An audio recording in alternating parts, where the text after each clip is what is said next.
kehadiran acara Porsadin si Pangais jeung si Bungsu tuluy panggih jeung besti dunia maya di dunia nyata. Samemeh indit berjuang tah urang pangetrekeun heula nog para mujahidah cilik teh sina sarapan heula bisi salatri besti ieu we nu aya jeung nu babari bari kot meunang mamaksa ieu teh besti da nyeta pugu mung sarapan heula bebenyit teh kajian sahuap dua huap cekeng ulah kot ngulumprung teuing we atuh eta beuteung teh. Singkat cerita ieu nogna geus asa langsung we sina dihuapkeun ning tah sarejeung ngarah jongjon ari beuteung geus dieusian mah arek jajanan naon oge moal melang teuing ari geus aya dadasar mah tah ieu urang bari nyiapkeun keur bekelna keukeuh dalamun bebekalan teh sok hayang jeung mie goreng besti kadang mah dalamun keur aya ge deungeunna di imah ngageuleuyeung we ka warung meuli mie goreng tah ieu mie gorengna geus asa langsung we urang jahit kana mangkokeun besti geus hanyat mah kabeh tuluy we dibumbuan digulah galeh rata tah tuluy we dibagi dua seadil-adilnya. Perkara bekal sarapan geus beres langsung we sina dijaring jing kadinya juk kaditu geur ararindit sing lalancar tampilna alhamdulillah bebenyit geus ararindit kulantaran aya customer anu ngajakan COD barang lanjut we ninggih beberengkes si bunit teh kulantaran si customerna geus tereh nepi cenah da didinya besti dihareupeun imah urang ngajanteng we nungguan ari pek teh langsung aya ning tah nyampak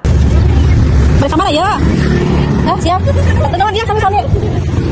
geuleung deui we ning tuh teu lila kulantaran aya talatah ti bapa kudu ka ditu cenah langsung we ninggih ngageuleung OTW menikot asara reuas aya naon cenahnya sagala leumpeur hate ieu teh heueuh da jarang-jarang atuh si bapa pungal panggil kieu bari ka mana cenah ieu teh si bapana ge eueuh ditutungguan nepikeun ka 2 bulan can aya keneh wae kalah kot geus cangkeul hate nyeri beheung sosongeteun ari pek teh ieu cenah besti tah dititah neang cau bagean cenah ieu geus asa sok nepi we geuningan kolot mah najan saeutik oge. Singkat cerita eta si tatangga geus nyamper lantaran rek init ngalongok barudak tah ieu teh geus gajeleng we di waktu duhur besti bari kot ngebut ieu teh da sieun teu katongton tah singkat cerita geus nepi di lokasi nyampak teh kot keur eleke sekeng teu daek cicing alhamdulillah we kaburu keneh can tampil kalah kot ngiluan ngesang inungna ge ieu teh pokona masing tenang tetap semangat insyaallah bisa lah tah geus kapanggil sia besti bismillahirrohmanirrohim lancarkeun ya Allah.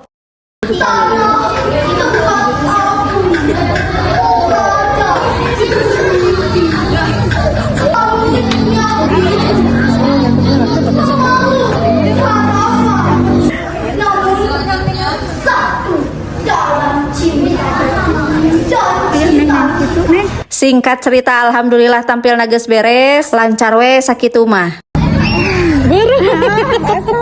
Penampilan si Pangais geus beres langsung we lumpat ninggih ka tengah alun-alun sabab lokasina dipisahkeun alhamdulillah masih kaburu tampil keneh hayu urang tongton heula besti.